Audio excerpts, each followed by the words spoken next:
السلام علیکم ورحمۃ اللہ وبرکاتہ۔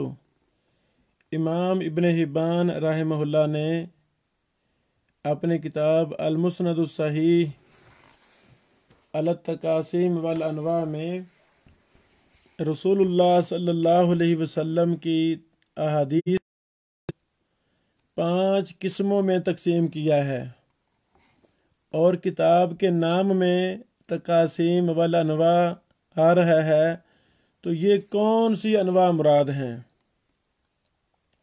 کون سی تقسیم مراد ہے؟ تو امام ابن حبان رحمہ اللہ نے احادیث کی 5 قسمیں بیان کی ہیں، یعنی تمام احادیث جو صحیح ابن حبان میں لائے ہیں وہ 5 قسموں کے تحت لائے ہیں۔ پہلی قسم الاوامر، جو جن احادیث میں حکم آیا ہے، حکم دیا گیا ہے کسی کام کا، ان کا ذکر الاوامر۔ دوسری چیز النواہی، جن احادیث میں منع کیا گیا ہے، و اخبار المصطفیٰ، اور تیسری قسم اخبار المصطفیٰ صلی اللہ علیہ وسلم کے نام سے، یعنی رسول اللہ صلی اللہ علیہ وسلم کی خبریں۔ اور چوتھی چیز والاباحات، مباح امور کا، کاموں کا بیان، ان کے متعلق احادیث۔ اور 5ویں قسم افعالہ، رسول اللہ صلی اللہ علیہ وسلم کے کام، افعال جو آپ علیہ السلام نے کیے، یعنی امام ابن حبان رحمہ اللہ نے اپنی مبارک کتاب المسند الصحیح میں تمام احادیث کو 5 قسموں میں تقسیم کیا ہے: اوامر، نواہی، اخبار المصطفیٰ، اباحات اور افعال، ان 5 قسموں میں۔ سبحان اللہ!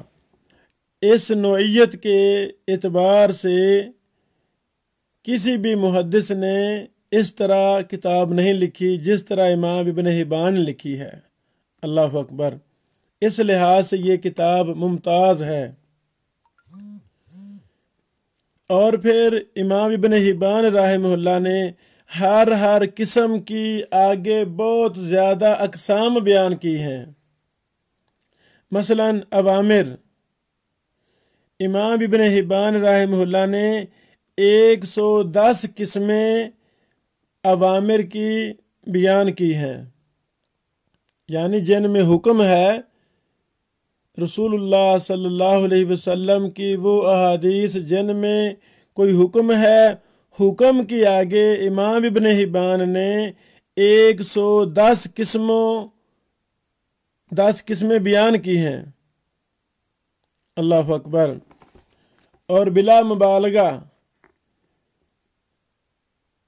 اتنے زیادہ تفصیل کہ حکم کی 110 قسمیں ہیں، اور ہر قسم کے تحت احادیث باسند بیان کرنا، اور ایک جزی کو الگ الگ کر کے قسم بیان کرنا، یہ صرف اور صرف ہمیں صحیح ابن حبان میں ہی ایسی تفصیلات ملیں گی۔ سبحان اللہ! اور ایک فقیہ اور عالم دین کے لیے ان چیزوں کا جاننا بڑا ہی ضروری ہوتا ہے، ورنہ پتہ ہی نہیں ہوتا کہ یہاں امر کس معنی میں ہے۔ ہر امر وجوب کے لیے نہیں ہوتا، تو ہر امر مباح کے لیے بھی نہیں ہوتا، تو کیسے ہم پہچانیں گے کہ یہاں امر کس معنی میں ہے؟ اس مسئلہ کو سمجھانے کے لیے امام ابن حبان رحمہ اللہ نے امر کی 110 قسمیں بیان کی ہیں۔ دوسری قسم نواہی، وہ احادیث جن میں رسول اللہ صلی اللہ علیہ وسلم نے کسی کام سے منع کیا ہے، تو امام ابن حبان نے 110 قسمیں نواہی کے تحت بیان کی ہیں۔ اللہ اکبر! اخبار، ان کی 80 قسمیں امام ابن حبان نے بیان کی ہیں۔